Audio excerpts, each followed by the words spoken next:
was a lot more lenient. Their surrender was a smart decision to prevent the deaths of their men on the battlefields. After all, why toss the lives of countless men on a cause where our leader himself is dead? Japan, infuriated by their surrender, rounded up Italian soldiers in Japan and tortured/executed them should they not pledge allegiance to the Axis powers. For this outrage, Italy declared war on Japan. Cowardice. Now, isn't that a biased judgment? Especially when the characterization of Italy makes me want to punch babies. He runs around acting like a complete idiot, sobbing like some baby and stuffing his face with pasta. What does that tell you?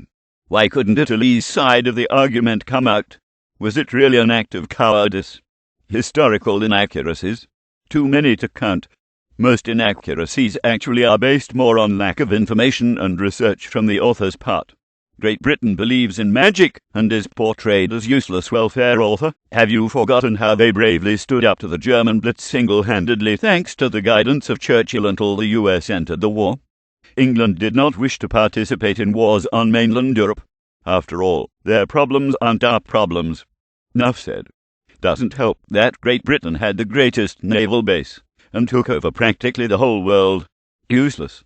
Useless. Britain's power was enviable at the time. The amount of colonies it possessed and the reasons why it didn't eagerly participate in world wars was spelled out during the Weimar period. Did the author mention that? Of course not. We're too busy showing how England is a bad drunk. Since when did a historical comic cross over to being just blatant stereotypes about people? Also, some of the comics were actually based on hearsays, propaganda, and rumors. Historical, right? Wrong. How about you mention some historical facts before tossing random bits of half-truths for us to sit on? U.S. Mr. Badass Hero. Once again a crude bias, when the U.S., much like England, did not want to participate in either of the world wars, hence our late entrance. Get it in your head. Austria-Hungary was Germany's #1 ally in World War I. They even threw a fucking parade for Hitler in World War II. Italy not so much, thank you. World War II. What a cute event between the little fight of our countries. Thanks a bunch, author. You forgot to mention your Japanese people bombing Pearl Harbor. Oh, and how about the Holocaust? The atom bombs? The millions of people who died? Nope, nada. What about the attack to the great Russian giant that brought upon Germany's downfall? Did you know it was a direct reference of Napoleon's failed attempt at Eastern conquest? No. Cutesifying history is okay, but shoving racism does not help.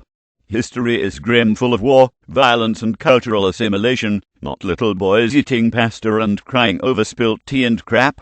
Creating a character with stereotypical quirks is one thing. It's another for the character to be given the name of their country, which you are collectively generalizing as a whole.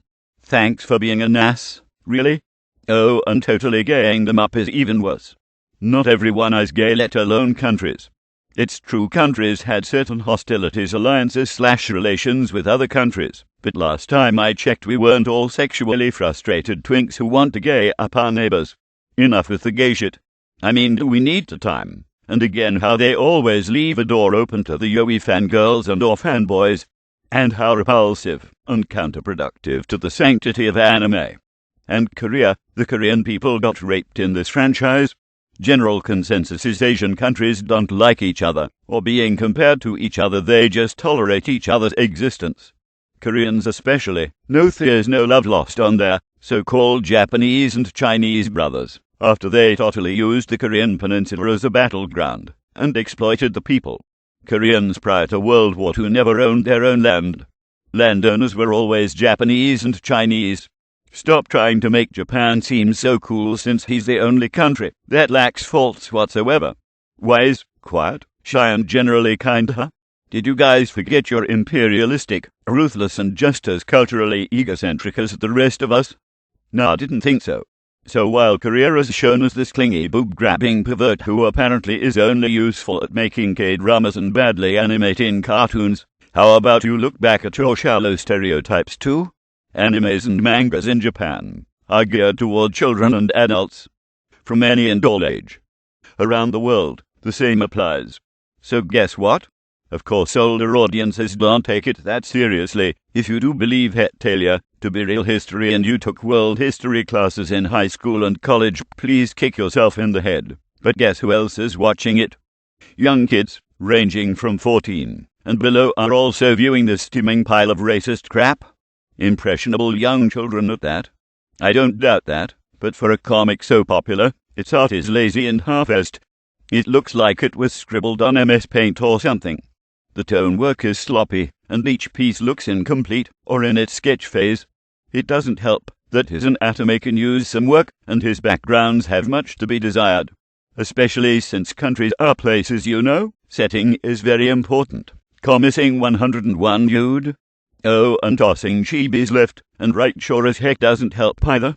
If anything, the fan art for it, and possibly the animation born from it, makes this garbage look good. Oh, as for the characters, everyone looks the same. United States looks like England, who looks like Germany, who looks like Russia, except one has glasses, and the other has large eyebrows, and Germany has his hair slicked back. Did we mention the two Italians? God forbid, I can't tell either of them apart. They don't even look like Italians, or Japan, or Korea, and Romania is a blonde. Most Romanians and Romanian Americans I come in contact with are dark-haired. Oh heck, they all look the same. Everyone's either blonde or Asian. Some differentiation would be nice. And adding some spare antenna hair piece does not make them a whole different character. Lazy. Doesn't help that when he chibifies them in every other scene they all look the same. Haha, yeah, okay. I'll probably admit that just as how there are so many obsessive fans worshipping a half-baked comic of nonsense, if you want a well-researched manga or animated series, there's a lot of others. Heck, Fullmetal Alchemist into it is superior compared to this nonsensical trash. Or better yet, Monster. The amount of research that went down in Monster is phenomenal, from setting to time period to characterization. It looks like Germany. Heck, you can even taste Germany. If anything, Western comics, American comics especially during the Golden Age, since a majority of cartoonists at the time were in fact immigrants of European descent, do historical comics very well. If you want real history, read Mouse by Art Spiegelman, who interviewed his own father, a Holocaust survivor. He even went to trips to concentration camps as reference, and had a solid build-up. History is so rich. Do the research, damn it, and plan it, please. Now that he's so popular, some clean planning would be nice, not jumping from one place to another in such a sloppy fashion. And to burst your happy bubble, most countries have symbolic representations and personifications of their own. And guess what? Aside from mainly fatherland Germany and the United Kingdom, most of them were female. Really, just as how Russia was known as the mother of motherlands, mother of Slavic nations, Mother Russia. Female, get it? How about some female characters in the lead crew? Then stop calling them by their country names and call them by their character name. If you're gonna learn history, learn history. But don't swallow this Hetalia bullshit as history, lest you'll be laughed at, or possibly hated for your racist remarks. Crack open a textbook and learn it yourselves. You'd be surprised at how interesting history is if you tie up all the connections.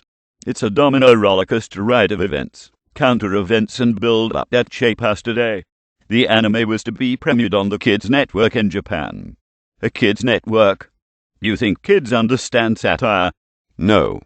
Instead, they'll see racism and stereotypes hidden under cuteness. Thank God South Korea bitched about its release. And thank you, South Korea, for helping save tomorrow's youth.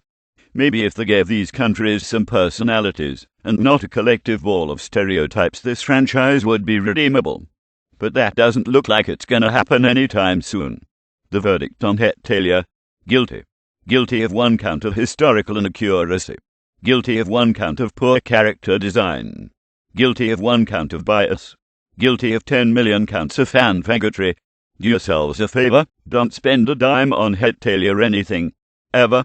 Read a real history-related comic, and better yet, learn history and geography. It's more worth your while than this piece of shit. And this has been another 100% honest, 100% sincere, 100% genuine, 100% objective, intelligent anime review. Japan, stop making shit like this. Get your act together, and let's get to better.